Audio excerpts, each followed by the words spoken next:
It goes like this. So everyone knew, oh, it's a boy. So it was a pretty exciting day.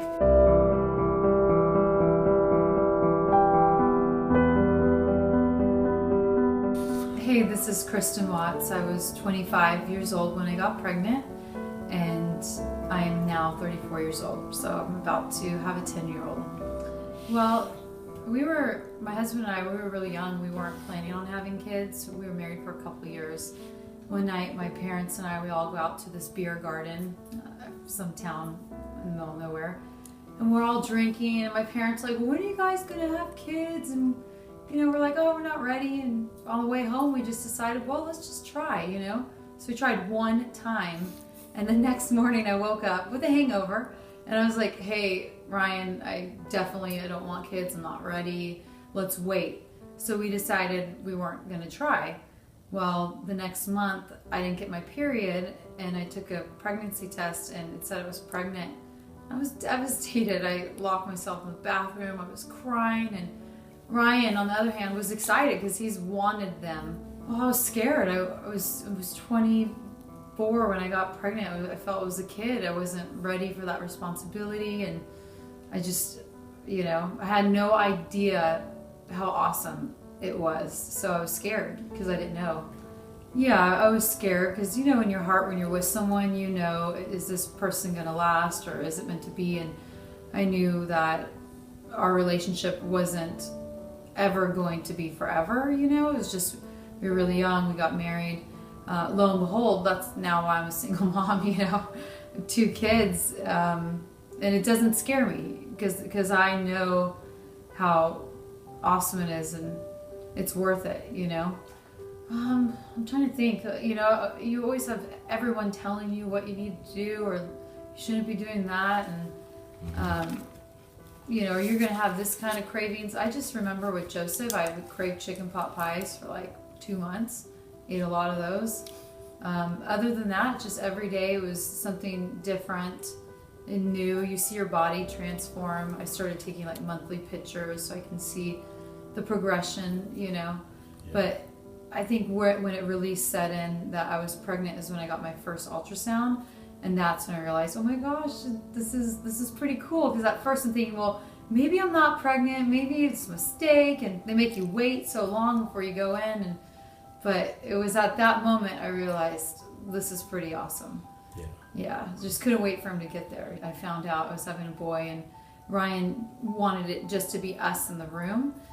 So he walks out to the waiting room to my parents. He puts his hand through his pants and he goes like this. Oh, it's a boy! So it was a pretty exciting day. Well, I'll back up to the day I was leaving the hospital. Like, cause when you give birth, they give you like a pamphlet or whatever. So as we're packing up, they're like, okay, it's time to go home. I'm like, really? I'm gonna go home now? I've had 3 days of, nurses and help. And so I'm like, okay. So I'm packing up, and I couldn't find that pamphlet. So I asked the nurse, I said, oh, ma'am, do you know where my instruction manual is? And she looked at me like, oh, you poor thing. But when you get home, it was different, it wasn't used to the no sleep. There was a couple times, even to this day, looking back, that I wish I would have been, more patient, because my parents are always like, be patient, this time is fleeting. And but it was an adjustment, but it was worth it.